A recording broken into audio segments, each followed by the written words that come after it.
So, good people, we're one episode down till the season finale, and the episodes get really good right at the end, right? Today I'll be breaking down the trailer to episode 21, titled Dirty Politics. The trailer opens with Priscilla telling Alan that their plan is to invoke the 25th Amendment and have Hunter and his administration removed. And this 25th Amendment has been thrown around all season long, right? Ever since the vice president came onto the scene.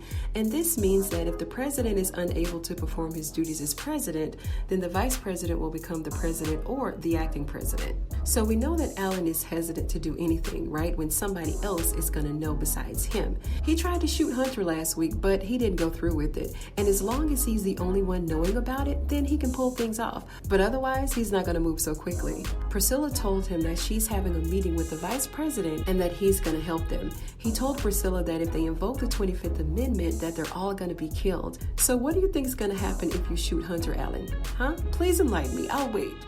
Exactly, they're gonna kill you. So come again with all that half-stepping. Then we see Simone asking Eli if he believed her when she said that she saw the bat-ish craziness in her eyes.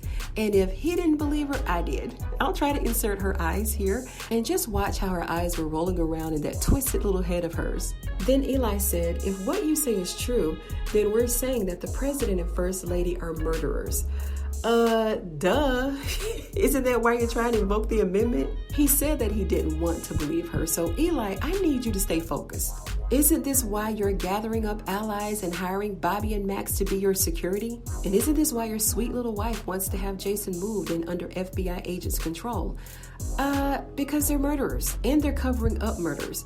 Victoria hires hitmen to kill Hunter's mistresses. Hunter helped move Jean's body out of the White House and ordered Kyle to kill Diane. So they're just as guilty. So what are you talking about? I don't know, maybe Eli just needs to get some rest. He stayed up a little too late last night. Maybe he has a touch of amnesia. I don't know. I really can't explain this one unless they just simply filmed this scene out of order or something. But that's only if Eli is responding to her in the way that we can see it. Because we know how these trailers are. We can think one thing all week long, and then when the show airs, it's something totally different. Moving on to St. Rhodes, where Jason not only has to fight to get better, but he also has to fight against the evil wills of Victoria, his own mom. In the last episode, she ran out of the room with Jason where she was left alone with him. Hunter should have had his eye on her like the entire time, instead of chasing after brown nurses in the hallway.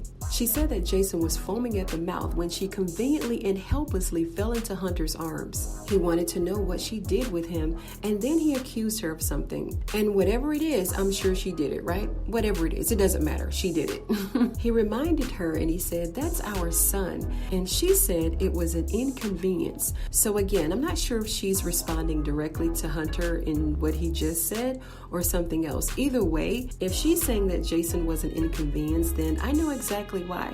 And I know what she's talking about. I actually wrote about it in her short backstory. If you haven't downloaded it yet, the link is right up above and down below. It opens up right in your phone. And as they approach the top of the stairwell inside the White House, it looks as if he's playing into the public's perception right along with Victoria. He held on to her long enough to get them up to the top of the stairs, and then when they got up there, he shoved her into the chair. And any mother who thinks that their child is an inconvenience shouldn't have kids in the first place. Period. Then Donald is over at Alan's house again. He said this won't take long, and he told him that if he can't trust him, then he's gonna have to kill him. Priscilla is standing right behind the wall listening, and I hope she's recording this. But in court, you really don't have to have a recording. As long as you have an eyewitness, that's good enough. And there's no telling what he's talking about. I'm sure that it may be related to Kyle being trapped inside the bunker, and he's well within his right to think that he can trust Alan, because those words came straight out of Alan's mouth 2 episodes ago. He told him that he wanted to be more responsible, he wanted him to trust him more, and he's like a father figure to him. He even told him that he wants to run for president. And all of this crap, so now it's just time for Alan to back it all up. We later see Donald telling Grip that maybe we should let them kill each other, and I'm sure he's talking about Kyle and Sam. Grip probably went to tell Donald that he's worried or something. Maybe he started feeling guilty, who knows. We also see Kyle in the bunker holding a gun to someone saying, let's go. Maybe someone heard the gunshots and he's forcing them to get the code to unlock the cell. And this is what's puzzling to me, because he's still locked inside the cell. He shot Sam and he's still stuck. He should have let Sam go and grab those codes first. I don't know. Either way, it wouldn't have worked because Sam wasn't coming back with them codes. Then finally we see Kareem chopping it up with the Halsons.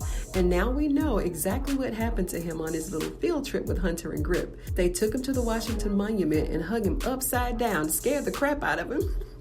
And I'm sure that it came with a lot of threats and other types of mental manipulation, right? And shout out to Jeremy from Our Kind of Entertainment. He broke down a video discussing his monumental field trip, so make sure you check it out. He told them that they don't care anything about them, and if they talk, they would all be killed. And he's 100% correct about that. And I like this Kareem. He's more reasonable, level-headed, respectful, and more tolerable. He needs to go on these field trips a little more often. Then in the final clip, we see Max telling Lily that this is gonna crush him. And she said, well, don't tell him. Is Lily leaving? Where are you going, Lily? Is she gonna skip town like Barnyard Blakely did Max? Or is she holding on to some information? Information that Bobby won't be too happy with, because remember, we still don't know who she was calling on the phone a few episodes ago. And this concludes the Oval trailer for episode 21, Dirty Politics. I hope that you enjoyed this video. If you did, give it a thumbs up. You know I'd appreciate it. And if you're an Oval fan, go ahead and sub to this channel because I do video breakdowns like this all the time. Thank you so much for joining me on this episode of Ruthless TV, and I'll see you on the next one.